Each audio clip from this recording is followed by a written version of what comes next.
coucou, allô, bonjour, bonjour, bonjour. Mbote na bino surtout ba bolinga maman il y a nitu. Mbote na bino surtout ba bangai o bolinga kota na émission na biso papa pour le mariage. Mbote na bino surtout ba pretangai matoi na bino sabi. Allô, allô, allô, allô, bonjour. Bana bobenga ba maman bobenga ba papa. Émission na bino yango e bandi papa pour le mariage. Ensemble suivant maman il y a nitu. Boni bino est-ce que vous avez ma vie à partir de muko bazuri, muko bazima. Hello, how are you? Bon, ça bien. Maman, ça va, Dieu fait grâce, tout va bien par la grâce de Dieu. Faites-moi savoir si vous allez bien. On a bien tout na kala ba commentaire, ba clavier zali, bo ça ba commentaire na bien bo mesana. Pour na ngai pene ba ke ba ba nga ba linga nga ba tala nga ba za bien. Wande osala nga pe plaisir. Alors on a fait Sibino vraiment en tout cas merci mingi hein Nabino surtout merci na ba abonné nanga merci na ba obaza continuer pe ko s'abonner merci na ba oba benga que maman il y a ni tout temps on a teki émission boye édifier nga temps on a télé émission boye en tout cas celle c'est kinga émission o boye dekinga ndena ba ke but ya émission o maman il y a ni tout ça pour na opip ça te mais ça pour na ça nini pona ko bongisa émission na biso eza intitulé préparons-nous pour le mariage to milenga la pour na ça nini pour na kenanda kuya libala pour na ko kenena mariage. Alors, ils ont dit que moi, c'est à partir de Suisse, maman, moi, à partir de Suisse, pour expliquer un problème où il est lié na kati ya vie na kati ya vie na kati ya famille na ye. Ay maman il y a ni tout comme comme linga na tala qui na habité au fond de maman il y a ni tout vie que y vraiment émission les intitulé préparons-nous pour le mariage. Ils ont comme était li bala na bien maman il y a na expliquer maman il y a asolo na communauté pour occuper pour aider batu mususu. Maman abiso abengi ngai mama biso komona ye Janine avandaka na baki na nga loba na komona ngai déranger ngai te mais kombo ya bato musu na bateme ya ye kaka na koloba parce que ezali kamboza na kati ya famille abia to ten komona nga bato bayebi lisolo te moye bayeba pe ekozala te mama Janine ya vandi na mboka ya Suisse ye mutabenga nga po yebisa ke mama ili ya nitu nazala ba problème moko ekweli nga yango na préfère ki na benga ona yebisa yo nga bi OK loba musu atina nga musu na voice musu to solaki à vivre ay mama ili ya nitu ndenge na zaboye na boti bana mibale na Kishasa na boteki mwana na nga moko na papa na bango donc to boteki mwana na biso moko tant to boti mwana moko to lobaki ke bana musuto kende ko bota bango na poto ko to déjà na projet ya ko ya poto to baki to bota ka oyo moko to garder ye to kende na biso poto to ke continuer ko bota bana na biso mususu na poto alors to boteki mwana na biso moko maman to tiki mwana tant to monki to komi ko ya na kati ndako libala na ndenge na alaki na vandaki nazalaki ngai moko te nazalaki ngai nazoki na leki na ngai ya mwasi to bandi ko vanda na ndako moko do nazobokola leki na ngai wana na mwana na ngai ndenge na botaki mwana alors tant komaki ke to ya poto to yaki nga na mobile na tiki mwana epai ya leki na nga batika leki na nga tikala kobokola mwana alors ndenge batikalaki wana na ndako to tikiki bango na ndako place bazalaki kaka po ndenge toyaki poto makoki ya kofuta ndako ezalaki mais tant tomoni ke toye poto tomoni ba réalité tobite mbongo koya kosila toye kozosko ndako ya muke parce que ndako tozaki deux chambres salon toyebisi petite sœur que non lukata studio bo bandovanda ata na studio ya ba chambre kazaka pe moko kuna na nini na Congo zonda kumoza ka studio ya pamba bo banda kovanda na mwana parce que bo bino mibale yo za mosi bo vanda bino mibale ba koma ki na bango pe kovanda bien ndenge bazovanda abi na tikaki jeune fille nga azalaki na 13 ans na tikaki azalaki na 13 ans atikaki na mama leki na ye ta batikaki na mama leki baza kovanda mama leki aza kobokola akokisi 14 ans akokisi 15 ans akokisi 16 ans baza toujours na telefone ndenge ezalaka basololaka akokisi 16 ans pe koto baza kobundana na kosala badémarche mpona baya lokola bina lokola leki na nga bokolaki mwana nalingaki baya bango mibale nzela moko mwana mwasi akokisi 16 ans mwana mwasi akokisi 17 ans tant jeune fille akokisi 17 ans nde asali nini opportunité yaki komonana baye koya poto baye mpe nzela moko ndenge bango balingaki motio moko emonanaki efacilitaki bango mpona visa bakoka koya mama leki aya na mwana ntango baye poto bakomi kovanda na poto ndenge ezalaka yaya toujours akontinue kovanda na petite sœur mpona kolakisa ye poto ezalaka boye jeune fille aye s'il vous plaît na 17 ans ndenge jeune fille aye na 17 ans babandi kovanda mama tikaki na 13 ans donc baseka séparation ezalaka 4 ans babandi kovanda mama azotala caractère ya mwana atikaki na 13 ans ndenge mwana azali azomona ki mwana aza bien mwana azovivre bien en tout cas azomona ki mwana aza na ye bien mwana aza na ye motu pasi te mwana aza na ye malamu mama lobi nazalaki na église eske naza engagé vraiment na kati église nabandi kopesa conseil na bi omoni ndenge oyeboye nga naza mama mokambi quand même na église nazali yango wana fo oza vraiment exemplaire ovanda okende classe ndenge ye na 17 ans okende classe obanda kotanga oza mwa mwasi lobi ntango libale koya okobala na yo abi mama ni tuto bani ko vanda na mwana na leki na nga mwasi tozo vanda na mwana na leki na nga mwasi tozo vanda biso bien jeune fille na nga qui na 17 ans 18 ans 19 ans 20 ans 21 ans 22 ans 23 ans abi na 23 ans jeune fille na nga sikoyo aye kozwa mutu tango aye kozwa mutu aye kozwa jeune homme pe jeune garçon po babalana na ye po babalana ngai ntango jeune fille na nga aye ntango lokola azalaki na 17 ans navandisaki na biso mama boni ndenge oza wana eske nzoto na biso bamama eza nanu ekangama nanu obi esesali boye deja bokomprendre kati mama atuni mwana na ye eske nzoto oyo ya biso eza nanu ya kokangama obi ese efongwami jeune fille ya biso yabi te mama kaka ndenge otikaka ngai nzoto na ngai ekangama ti lelo nzoto na ngai eza ya nini eza ya kokangama mama alobi ok parce que ndenge obelaki mama ayebi ke jeune fille na ye abelaki ntango azalaki na 16 ans ayebi ke na 16 ans jeune fille abelaki nini soit disant azalaki na kiste baoperaki ye kiste ndenge mama ayebaki ke baopere ye kiste ndenge mama leki ayebisa ke jeune fille abeli aa na kiste fo baopere kiste mama atindi mbongo akoti na ngaliema baopere mwana soit disant ndenge nalobiki baopere ye kiste mama abika baopere mwana ye kiste or ezalaki kiste te mama leki ndenge azalaki na jeune fille na ndaku mama natikaki na 13 ans 14 ans na ba 15 ans donc jeune fille azalaki donc moyen te ayokelaka mama leki na ye te 14 ans na ba 15 ans ba 16 ans wana ayokelaka su mama leki te akoma tetu pourquoi jeune fille aza tetu parce que ayebi ke mama leki ndako bafutaka mama ne mutu atindaka mbongo ya kofuta ndako mama mutu aliesaka bango mama mutu alatisaka makambo nyonso donc mama na papa baparent na ye mutu basaka nyonso alors azokela mama leki na ye te azokela mama leki na ye te parce que ayebike mboka kobute mpa baparent nanga bino boyebi na Congo mama leki asaka eloko te avanda wana parce que yaya mutu aliesaka bango yaya mutu alatisaka bango bazelaka nzela ya poto jeune fille qui vraiment mutu makasi mais mama leki abandaki kopesa yaya na ye rapport wana te ka mwana te aza na ye bien aya akendaka ne classe aza na ye bien toza na biso bien ka ndenge na yebisi bino ke periode moko bayebi ke baopere soit disant kiste mama tini moko batraite or azalaki kiste te ntango akokisaki 16 ans jeune fille azwaki zemi ntango azwi zemi leki amoni abi atali mwana bi mwana yo oza nzemi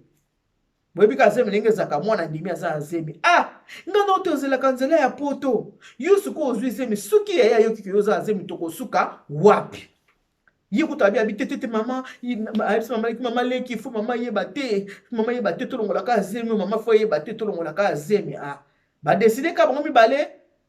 na mwana na mama leki bayokani basala nini balongola zemi mais ide kolongola zemi euteke pa ye moko jeune fille ye mutu abi na mama leki na yeke mama leki zemi oyo tolongola mpo lokola tozela nzela ya poto nakogarde zemi oyo te zemi oyo tosala nini tolongola yango mama leki abi ok d'accord boye toyebisaka mama ozobela makasi mpo batina mbongo basala traitement mpo tokolongola ngo n'importe ute fo toke vraimen na klinike ngaliema na klinike ngaliema kuna nga na bi bamédecin bien bazala kuna basala nini basala yo nini basala avortement oyo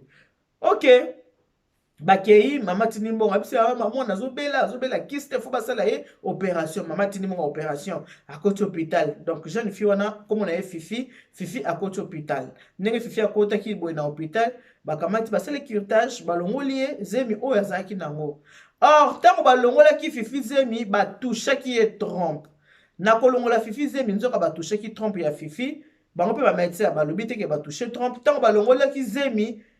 bazongi na ndako ntango bazongi na ndako fifi avandi 3 jours akomi koyoka baventre ezosala pasi makasi baye kozonga mpe médecin wana alongolaki zemi ere bakie mpe médecin wana alongolaki ye mokumba na ye wana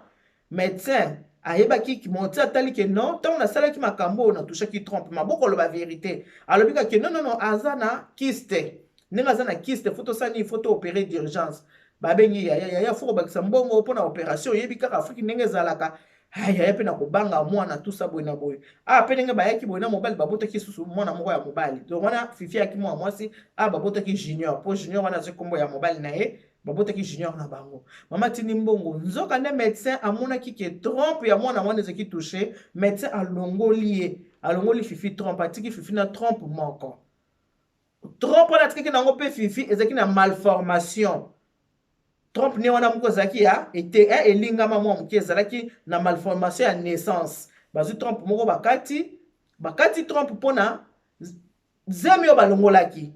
yango nde kozaki problème na trompe bo bakata mwana trompe mais nde bakataki trompe mama leki ayebi te ye moko mpe jeune fille wana ayebi te médecin biseki bango ke kiste aza na kiste fo basala nini balongola kiste wana malgré zemi fo balongola kiste wana aza nango balongoli ye batraite ye azongi na ye mpe bien donc balobi ke ta balongolaki zemi wana elle avait 16 ans azalaki na 16 ans bino boyebi mboka na biso wa ata oza no minere okelongola zemi nanga okipe yo moto akipe aza na ye te yo moke na hôpital okende olongola nanga okipe yo aza na ye te oyo lelo tokoma oyoka o minere baviole bakangi na mboka api na congo wana bokolo bakongo modele lini wana kongo ka o moko en tout cas mama ya biso nayebisinga mama ya biso Janine nayebisinga bi mama Eliane mwana ye na 17 ans nzoka na 16 ans mwana bakata trompe nga nayebi te mama leki mpe ayebaki te ke bakati mwana trompe mwana ye moko mpe ayebaki te mama ntango mwana kuna 23 ans nakomi ko ntango ayaki ndenge ezalaka bakiki na mwana na hôpital mwa baexamen tout ça mama bina koza na baide te ke bakesala mwana baexamen ya balibumu to nini tout ça non eloko te donc basali baexamen normal ndenge ezalaka mwana azovivre azalaki na ya bonne santé e mama na 23 ans mwana azwi fiancé ntango mwana azwi fiancé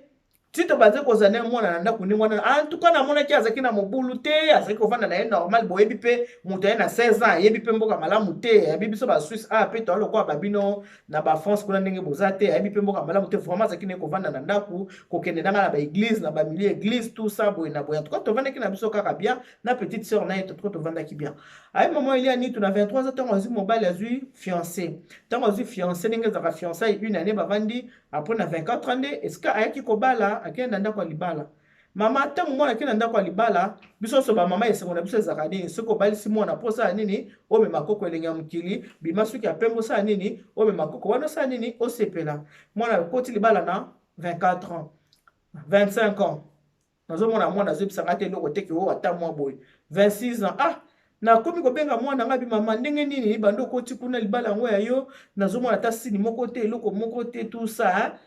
namoni foto kende komona médecin mpona basala oyo baexamen malamu bata nanu état de santé na yo soki oza malamu tout ça ye mpe ignorante ke leta ayebaki te ke bakata ye trompe ayebaki na ye mpe te oui mama tokende omona médecin ye na mama leki ndenge balongola zemi na bango bayebisa mama te ke balongola zemi bayebisa mama ke kiste aobela kiste baopere kiste mama ayebi te ke basaki nini balongolaki zemi mona ya secret na bango mibale parce que nzela po te bandako ozela bango babomba ye secret mama azwi mwana akende mpo ka gynécologue oyo ya ye parce que na poto abotaki junior ake pa gynécologue na ye ayebisi gynécologue mwana na nga awabali naza na posa mwana na nga sa nini abota parce que namoni 2 ans oyo nyonso avandi tomonaka mwasi akoti libala une à 2 ans, on a ce qui n'a pas 8 mais c'est 2 ans, ben nous qui n'a pas moi, tout comme qu'on s'inquiète moi, ok, voilà pourquoi na a wapona autre autre nous santé à moi. Gynécologue a seulement un examen, bien nous bika poto, examen, bah qui comme on a que jeune fille, a la malformation, mon quoi, il y a trompe na mais trompe mon corps, bah kata ça na trompe mon corps. Gynécologue avant d'ici maman, le quoi maman bah qui n'a moi na nzela mon corps. Et elle comme moi secrétaire kolongola zemi mama zanzambe te po ebaka mwana longola kizemi yaki secret ba bombaki mama pesa bango ba résultat na mama na mwana nde bakenda pa médecin pesa bango abi mais mwana na moni problème mwana za nango awa akoza vraiment la problème à concevoir mama lobi problème à concevoir maladie nini oyo aza nango abi non mwana za maladie te mais mwana nde na moni aza na trompe kaka moko aka na mwana sutuki trompe moko abi na moni mwana aza na trompe moko trompe na ye mosusu eza ya kokata na trompe moko eza te et puis trompe moko aza nango eza na malformation eza ya kotengama et puis trompe eza eloko moko donc ndenge eza ya kotengama boya mwana moyen ba bino boyebi kaka moyen biloko wana eleka eza te mpo lokola trompe ya na malformation moyen mobali apesa semence na kati ya trompe wana eza te mama alobi aza na trompe kaka moko abi mais oui nazomona ke trompe moko eza ke mais ça qui est na opération ndenge na moni trompe moko awa lokola ba opéraki kaka mwana boye kiste kaka nzoka nde ndenge bakataka ye trompe mwana sikoyo asimbi mutu mwana atoki koyoka ke trompe moko eza malformation trompe moko eza te mwana atoki médecin alobi tokomeka kotraite ye mais na trompe oyo aza nango lokola eza na malformation pona ko traiter yango eza vraiment eza délicat pona to traiter yango pona banini ekoka koleka wana bien bo comprendre te ekoka koleka wana bien pour na semence po wana ndenge eza wana elekaka te. Mama azongi abattu, mwana azongi na ndako ya libala na ye, mama azongi na ndako, mama azongi na ndako avandisi papa, tala nga na hôpital tokendeki na fifi, tala balobi na nga boye, balobi na nga boye. Mama akoki te, mama avandisi leki na mwasi abi maleki tala na hôpital nakendeki na fifi, balobi na nga boye, balobi na nga boye. Bino ntango bokendaka na hôpital kuna, ntango basalaka ye kiste batushaka balongolaka ye trompe ou bien ezalaki nini epesanga explication. Mama maleki abeti munoko, maleki abi mama ya trompe nga mambo trompe nayebi yango te, nga nayebi ka na hôpital kuna basaki nini balongolaki ka akisaki na kise ka baoperaki kise entre mambo trompe et puis pa yebaki te eza solo ayebaki pe te ke balongolaki. Donc médecin ezali médecin moko abombaki, donc ndenge alongolaki mwana zemi alongolaki ebeti atushaki trompe alongoli trompe abombi yango secret. Maman qui pa yebaki te ye mo pe la concernée Fifi, elle n'était pas au courant. Fifi a pas na équipabilité côté Fifi na nzoto na motema. Fifi était déjà dans marié. Maman le kwa ebi yango te likambo ezaka ngana maman ki te balongola ki ngazemi. Est-ce que trompo ne babine bakati est-ce que médecin longola ki ngazemi mwana muto kata ki nga trompo mayele ya Fifi esali. Fifi mayele esali. Fifi akute na maman leki. Abi maman leki osolo na maman tan hôpital babine nga boy. Donc opération na basala nga ezaka nango kisi te maman leki do bakataka nga nde trompe parce que médecin biki bakata kokata. Maman bengi Fifi, maman aventi maman leki bovanda bo expliquer ngai. Maman bina che Fifi wana na che maman leki po maman leki benga maman leki na papa na bango to vandi biso 4. Boy bisa ngai bokolobela nga vérité papa bango bino il faut bo pesa ngai ba contact ya médecin wana o asala ki intervention na ye ba trompe mo ne kata maki ndenge nini tout ça. Bakwa suko bomba te babisaki vérité bango mibale babisa vérité nde mona ya koloba moni ki eza vie na ye muto kotinda kwa libala bi mama en tout cas papa mama bolimbisa ngai ta on akokisaki 16 ans wana mama ta on autoze la voyage nazoki zemi ya copain nga sikoyo tant tebise bino ke na kiste te balongola ki ngande zemi après tant balongola nga zemi na komoka libisa libwesa langa passe makasi tozongi na hôpital médecin le bien za kiste na ndenge nga pe naza surpris kaka boyeke balongola nga trompe na ndenge na oki suki trompe danga odo mwana komi na souci makasi. Mama lobi mama leki likama munene bobombelaki nga ndenge nini ke mona zaki na zemi ke bolongola ki ezemi. Mama yaya ngai te Fifi mo muto lobaki basala nini balongola zemi. Mama leki leko tozo la voyage a poto to longola ka zemi yango nga na obota na nga te na profena ke poto na obota te yango to bombaki. Mama bandi ko lela. Mama aleli, mama leki aleli, Fifi aleli, papa aleli. Siko papa le kwa za muto amaeli papa lobi c'est vrai moi na longola ki zemi. Eza mabe mais ndenge bakata ki trompe bango pe basaki nini bayebaki te ke bakati trompe. Sikoyo tokosala ndenge nini tokobeta Fifi akomosa libala mama leki tokosala ni ata tobeti mama leki ata topesi punition oye komi ese komi tokosala ndenge nini. Yesko mama mobali maloba ba ka ya mwana mobali aki akoti na chambre avandi na ye. Mama je n'ai pas bi mama place nazalaki mama nitu mama nalela une semaine ya kolela ke mwana natikaki epa ya leki na ngai mwana ta mkomoteleki na ngai bisenga ke mwana aza mutu makasi ezalaka ke ya toza bien nzoka na kozela poto mwana zoki zemi mwana bayoka na mama leki balongoli zemi tala na kolongola zemi bakia kokata na mwana trompe parce que trompe aza na ngomo eza na malformation moyena zo koko ezati yango wana mama nitu na baki na lekisa likambo epa na yo obetela bandeko mususu ke soko otiki mwana na Congo na maboko ya mutu wana fa yebisaka o vérité maka abomba ka te parce que azozela mbongo ifo ya poto okende poto et puis na ba jeune fille soko oza na Kishasa to oza wapi okumbi uzemi na yo kolongola yango te po oyebi te okoki kolongola nzoka kaka mwa liki wana moko ozalaki nango waka na semence ka moko tango longoli okomi kolela mukonza bakopambola peso libala mabote ezoya te. Mama ebisinga mama Eliane avant que tokoma na niveau wana ya kokende na hôpital malgré mona muto losambo na bandaki nano est-ce que biloko ngo libala nde totindaki wana na bando tala ka famille ndenge zaka banoko na liko ya nanga mobali wana pe na abalisi te mais ye aliaki mongo libala abi makambo koma ko yanga na muto ebele par rapport ya famille na komo kosa la famille makambo nga moko na komi ko imaginer so na vende na leki na nga mwasi na bi mwana ki libala vraiment 2 ans demi to na 3e année obota te bandi ko nga basi ko na babalisi te nga ko na poto na balisi bo bitema mabete boye noko na bango koloba boye abi na komi ko mona famille na nga net baza bandoki ponga na balisi bango na babalisi te et puis na balisi na poto na komo na famille na nga ti bandoki na komo ko kanga famille bandoki nga moko so to vende leki na nga to oso na komo kanga ba famille na nga bango moko bandoki nzoka nde ndoki nde o nazalaki ne wana fifi nde nani fifi ye moko na mama leki nzoka nde bango baza ba responsable ya makambo esali nini ekomela mwana ya ona baki na partage yango na yo soki mwana bato bozotala nga soki oza na mwana aza na maboko ya moto tiki ndeko abokola mwana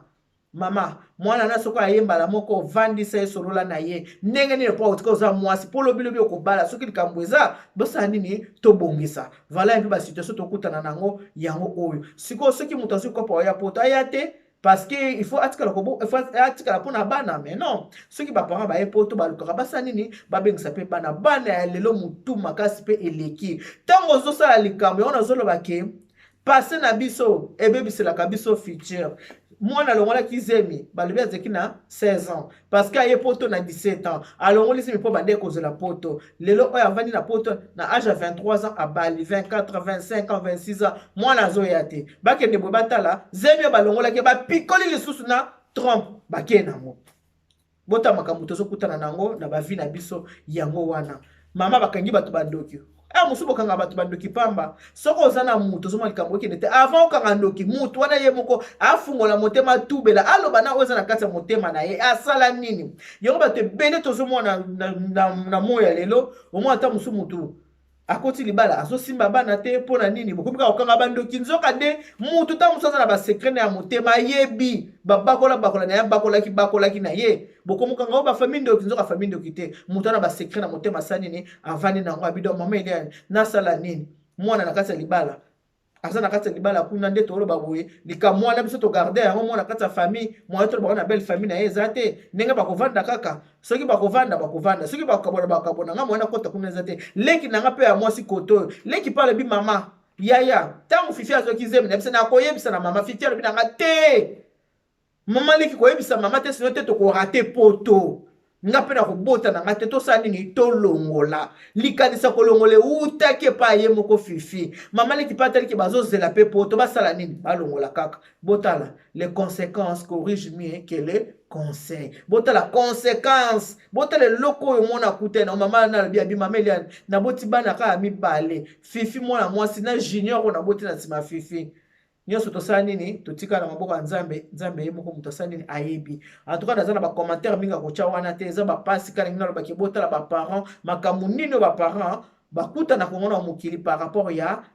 ya bana soki baza koyebisa bino soki mikolo baza koloba bana ifo koyoka nde parla mama leki aye kobimisa bi antuka yaya tant tozaki na Kinshasa fifi bande kosanga bachantage so na bibo mama moto alesaka biso te soki yabi mama moto afutaka ndako donc amatelaki nga fifi akomaki likolo nga nakomi na se naki na position de faiblesse parce que nyonso kolobaka mama biso moto afutaka ndako mama biso moto alesaka biso mama biso moto asala boya yanga mpe motema na ozela poto moya kosala ezalaki te mais en tout cas fifi ye avandi likanisa kolongola zemi nga nalobaki nabenga yaya nayebisa yaya fifi alobi okoyebisa yaya te toyebisaka mama ke naza malade bapesa mongo tosala nini tolongola zemi le salaire du péché c'est la mort pona lelo nasuki wana kandela baki Dieu vous bénisse God bless you mungu abariki tata nzambe kalusaku na nzambe adibele chene bala beti bons bye bye